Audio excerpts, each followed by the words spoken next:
Hi, I'm James Shillinglaw, and I'm still here in Manchester. It's a great city. I've been really enjoying my visit here. I've been here before, but I'm finding whole new things to do. I'm here with Victoria Braddock, who's the Strategic Partnerships and Marketing Director for Marketing Manchester, which is the main tourism promotional agency here in this wonderful city. And we're going to talk to her about what's new in Manchester today that I haven't found discovered, and then I'm going to have to stay another day or two to find it out, right? Although I am supposed to leave today.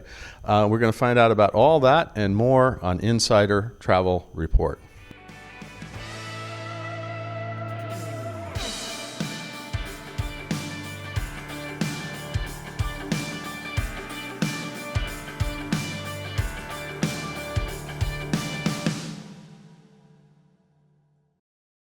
Now, Victoria, first of all, it's great to meet you. Wonderful to hear, and it's been a wonderful visit.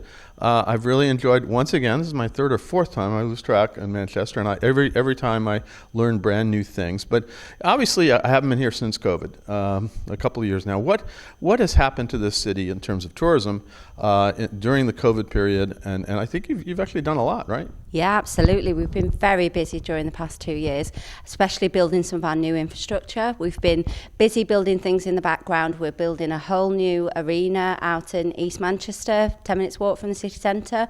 That will house all unique concerts. Yeah, I was out there earlier. It's Co-op Live, yeah. Co-op Live, and it's amazing. It will be an amazing facility, and I got to come back. We got to get some concert tickets. Okay? Oh, absolutely. We'll see what we can do about that one for you. Yeah, so the Co-op Live, we're looking forward to welcoming. We've been expanding our cultural offer, so some of our museums have got brand new galleries. The Manchester Museum, it's got the new South Asia Gallery. The Science and Industry Museum has also been expanding its remit when we get ready to welcome the Factory, which is going to be a brand new cultural institution. Yeah, I'm sorry I couldn't visit that one this time. I was on the list, but apparently there was not quite ready for us. But we're going to have to get you back for visit number 5. That's not a problem, believe me.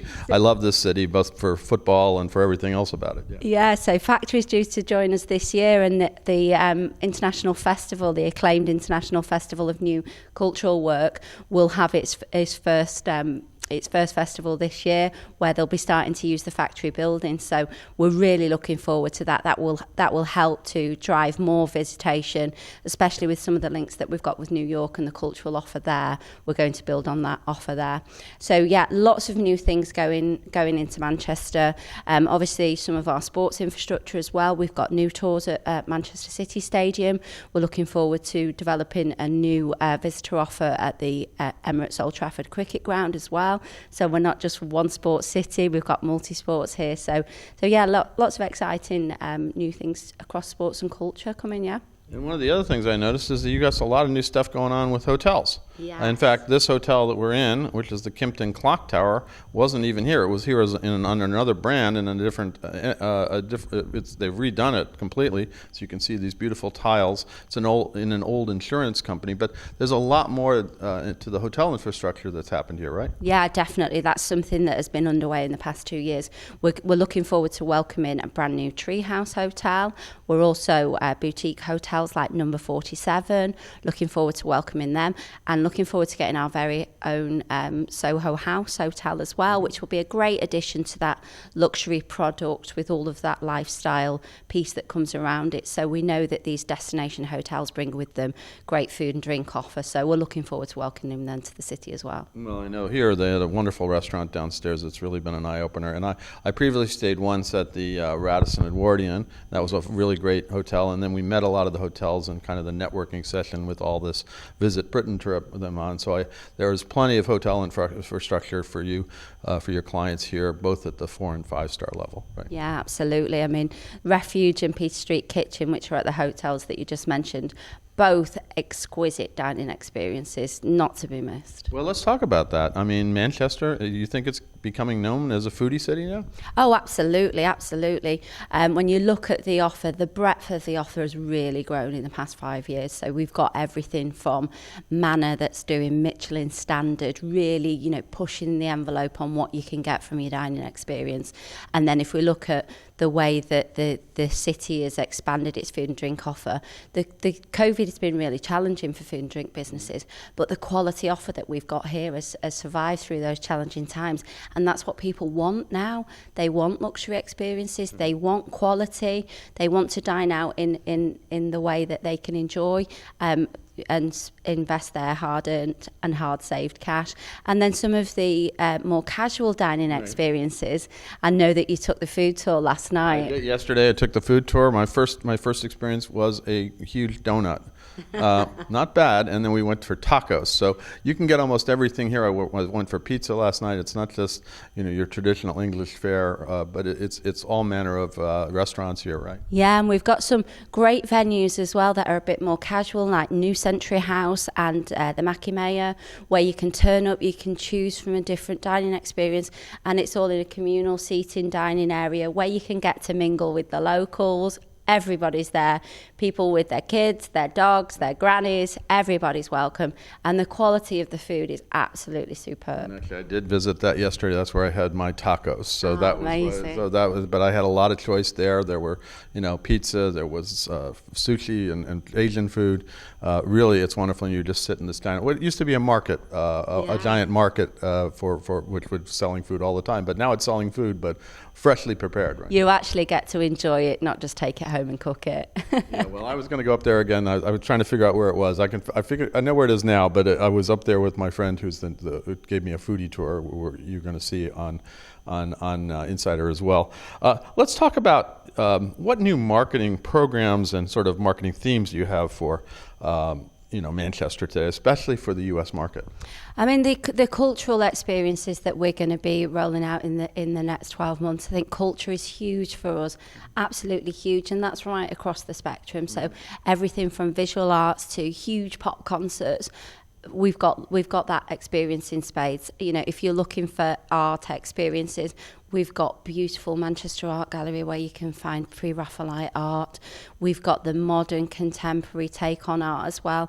We've got the Lowry, which is just outside the city centre, that's recently secured the long-term future of one of its most exquisite pieces going to the match. So that's definitely, culture is huge for us.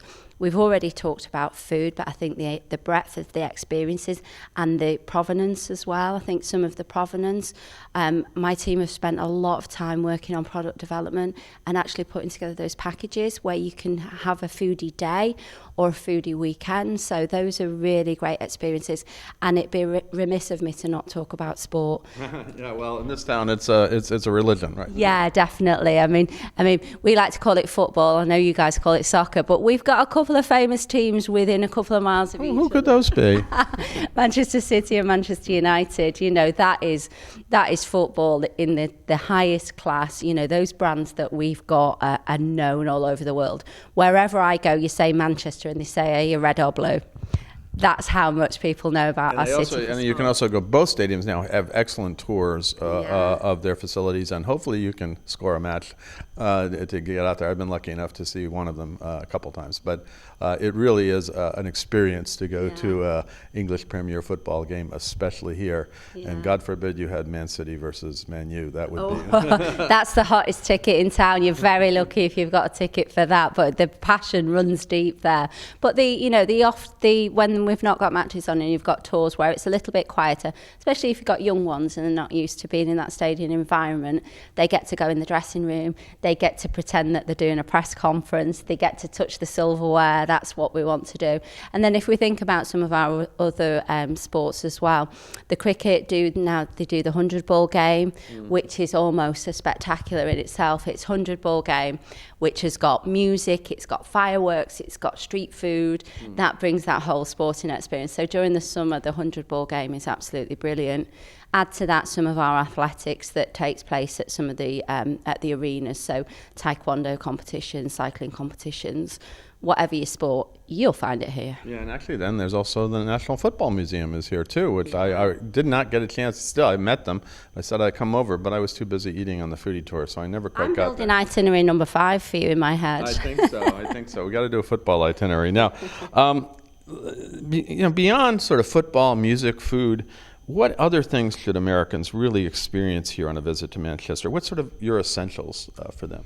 Yeah, for me as well, it's also an element of enjoying our green spaces. So we're really lucky to be surrounded by national parks, and you don't have to go too far to have a green experience. You know, you can get out to some of our National Trust properties, so Tatton, Dunham Massey, both beautiful stately homes and parks that you can get to quite easily by public transport.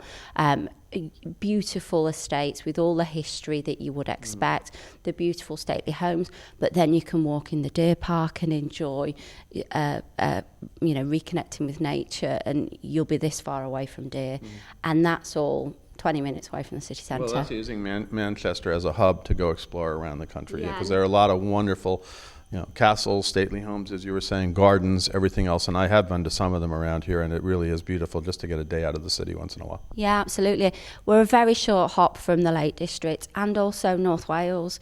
So when you think of some of the landscape experiences that you can get there and the adventure sports, we really like as well adding some of our itineraries together. You can take a day tour with Mountain Goat from Manchester. I did that, actually. You've done that as well? Yeah. Wow, I can't teach you much, can I? No, you can't teach me anything. No, that was amazing journey. It was also, there is a reason why it's called Mountain Goat. Yeah. You're going up steep hills. Really small buses. And really small buses with very good engines, because they seem to get up that flight. And we did a wonderful tour a few days ago. Now, is there anything else that you want to tell our we got about 110,000 travel advisors out in the U.S. Anything else you want to tell them about Manchester today and how they can sell it? Yeah, absolutely. I mean, we've talked about some of the key themes for us, but we're a city of diversity. We're very welcoming. We have a great LGBTQ community here. We have a whole village that celebrates the history and the impact that the community has had on Manchester, and definitely, we're one of the most diverse cities in the UK. Our history, some of the historic buildings that we've got here, they get overlooked. We've got Chetham's Library, we've got Manchester Town Hall, which is currently being redeveloped. When that reopens, it will be exquisite. You walk past these buildings while you're experiencing the city. For me, walking around, getting a feel for the city, looking at some of our iconic buildings that then sit right next to a 50-storey glass tower block. It's enjoying the ambience and the friendliness of the locals. If you stop on a street corner in Manchester with a map, somebody will tap you on the shoulder and say, "Do you need some help?" Well, sometimes I need it, believe me, or an iPhone or something like. What? Yeah. I can't even read these Google Maps anywhere. So that's and also one of the things about Manchester is it's sort of a city of first. It was politically, it's been always very liberal, very out there, always very progressive. Suffragette movements here, lots of things going on historically that are very interesting. This is the place where it first started, right? Yeah, and we have a museum that looks at that heritage and that history, the People's History Museum, which tells that story of suffrage and how we still campaign now for a fair society. We want everyone to get a fair deal here in Manchester and make sure that every community is welcomed and supported. So the People's History Museum tells the story of that. We're very proud of that suffrage and the radical way that we always approach diversity, and everyone's welcome here, and everyone deserves a fair shot at having a great life. So yeah, that's part of our history. We've always done things differently, and I think looking at how the city's progressed now, based on that DNA that came from people that were here before us, that's what's built the city and the people that we are today. And you'll get a very warm welcome here in Manchester. Absolutely, and I have in the past, and I have this time, and it seems like there are a lot of reasons to come back to do yet another time. I'm sure I'll be back. It's one of my favorite cities in the UK. I've been lucky enough to visit a lot of these old sort of former industrial cities that have been transformed into really incredible cities of culture and tourism. So congratulations on that, because I know that's your task, is to change it all. Now, where can our travel advisors go to get more information about Manchester? Yeah, we've got our website is visitmanchester.com, and you'll find all the information that you need there to plan your stay. You can book some activities and tours there. You can find your hotel. So visitmanchester.com is where you'll find all that information. Victoria, I want to thank you for taking the time. I unfortunately have to leave Manchester, and meanwhile, I'll give you some time, and you can develop an itinerary for me let's do football and new entertainment, because I know that new concert venue is coming up. We look forward to welcoming you back. You're welcome here anytime, James. Again, this is James Shillinglaw in Manchester. Last day, but not the last time, that's for sure. And this is Insider Travel Report.